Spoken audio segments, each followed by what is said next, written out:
గణేశాయ నమః, గాయత్రీదేవ్య నమః, మహాసరస్వతి నమః, మాతాపితృభ్యో నమః. ముందుగా ప్రేక్షక వీక్షణ మహాశీలందరికీ కూడా శ్రీ విశ్వావసనామ సంవత్సర ఉగాది శుభాకాంక్షలు.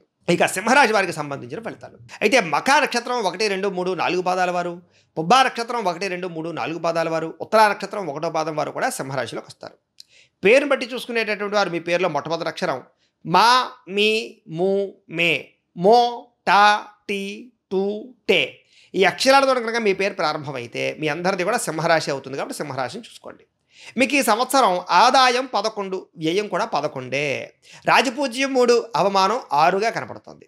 అయితే ఈ సంవత్సరం గోచార గ్రహగతులు చూసుకున్నట్లయితే దశమ లాభస్థానంలో గురుడు కనపడుతున్నాడు, అష్టమ స్థానంలో శని, అష్టమ సప్తమ స్థానంలోనేమో రాహు సంచరిస్తున్నాడు, లగ్న ద్వితీయ స్థానంలో కేతు సంచరిస్తున్నాడు. ఈ కారణంగా మీకు ఎలా ఉండబోతోంది ఈ సంవత్సరం అంటే కనుక అన్ని రంగాలలోనూ కూడా మిశ్రమ ఫలితాలు కనపడుతున్నాయి. విద్యార్థులకి ఈ సంవత్సరం సాధారణమైనటువంటి పరీక్షా ఉత్తీర్ణత కనపడుతుంది. కాబట్టి చదువు పట్ల ఎక్కువ శ్రద్ధ పెట్టాలి. పోటీ పరీక్షల్లో స్వల్ప విజయాలు కనపడుతూ ఉన్నాయి.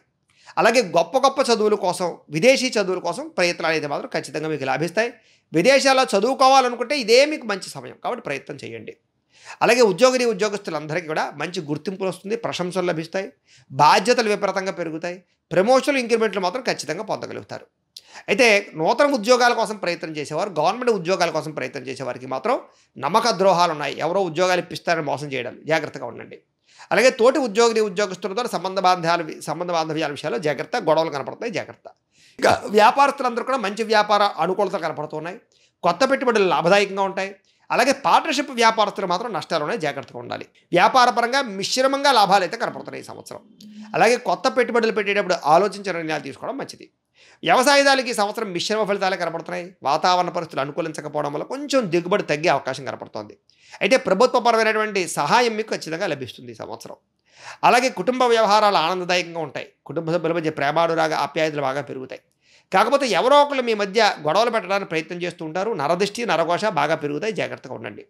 కుటుంబంలో శుభకార్యాలు ఆలస్యంగా జరుగుతాయి ఈ సంవత్సరం. అలాగే జీవిత భాగస్వామితో కూడా చిన్న డిస్టర్బెన్స్లు వచ్చి మళ్ళీ కలుసుకుంటారు. కుటుంబ సభ్యుల మధ్య గొడవలు జరిగినా మళ్ళీ తక్కువ సమయంలో కలుస్తారు, కాబట్టి కంగారు ఏం పడక్కర్లేదు. అయితే భార్యాభర్తల మధ్య కొంచెం చిన్న విద్వేషాలు, క్లేశాలు కనపడుతున్నాయి. కాబట్టి కొంచెం ఎక్కువ జాగ్రత్తగా మాట్లాడుకునేటప్పుడు జాగ్రత్తగా ఉండాలి. నోరు జారడం, మాట జారడం మంచిది కాదు. ప్రేమికులకి మాత్రం అనుకూలమైన పరిస్థితి కనపడుతోంది. కాకపోతే వివాహం కోసం ప్రయత్నం చేసేటప్పుడు ఇంట్లో సమస్యలు కనపడుతున్నాయి, జాగ్రత్తగా ఉండండి.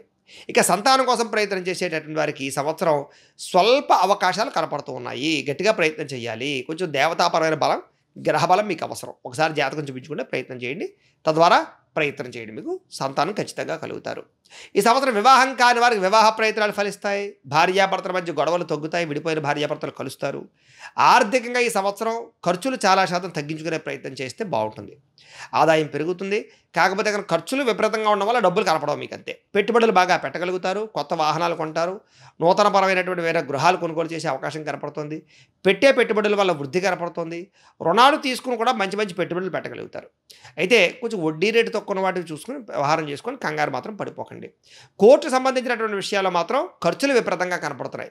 అలాగే ఏదీ తేలకుండా వాయిదాలు పడే పరిస్థితి కనపడుతోంది.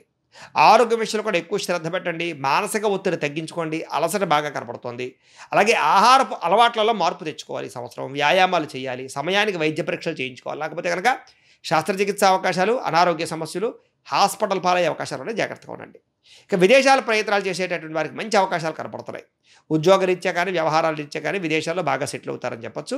విదేశాల ప్రయాణాలు చేసేవారు కూడా అనుకూలతలు కనపడుతున్నాయి. ఈ సంవత్సరం కొత్తగా ఇల్లు కొనేవారికి, కట్టేవారికి అనుకూలతలు ఉన్నాయి. అలాగే రుణాలు బాగా మంజూరయ్యే అవకాశాలు ఉన్నాయి. కొత్తగా వాహనాలు కొనుగోలు చేసేవారు కూడా మంచి అవకాశాలు ఉంటాయని చెప్పొచ్చు. అలాగే ప్రయాణాల వల్ల మాత్రం ఖర్చులు బాగా పెరుగుతాయి. కుటుంబ సభ్యులతో దూర ప్రయాణాలు చేసే అవకాశాలు ఉన్నాయి. ప్రయాణాల్లో ఇబ్బందులు కనపడుతున్నాయి, తత్తు జాగ్రత్తలు తీసుకోండి. ఖర్చులు విపరీతంగా కనపడుతున్నాయి. ఏదేమైనా ఈ సంవత్సరం మిశ్రమ ఫలితాలే కనపడుతున్నాయి. కాబట్టి చిన్న పరిహారాలు చేసుకుంటే బాగుంటుంది. ఏమిటా పరిహారాలు అన్నట్లయితే కనుక గురుడికి, శనికి, రాహువుకి, కేతువుకి జపాలు చేయించుకోవడము, దుర్గా అగ్ని విష్ణు హోమము, సుదర్శన హోమము, చండీ హోమము చేయించుకున్నట్లయితే మీకు ఈ సంవత్సరం బ్రహ్మాండంగా ఉంటుంది. ఈ సంవత్సరం మీకు కలిసి వచ్చేటటువంటి అదృష్ట సంఖ్య 9. కలిసి వచ్చే వారాలు ఆదివారము, సోమవారము, గురువారము, మంగళవారము మీకు బాగా కలిసి వస్తుంది. కలిసి వచ్చే నెల ఏప్రిల్, మే, అక్టోబర్, నవంబర్, ఫిబ్రవరి నెల మీకు బాగా కలిసి వస్తుంది. కాబట్టి వీటిని సద్వినియోగపరచుకోవాల్సిందిగా తెలియజేస్తూ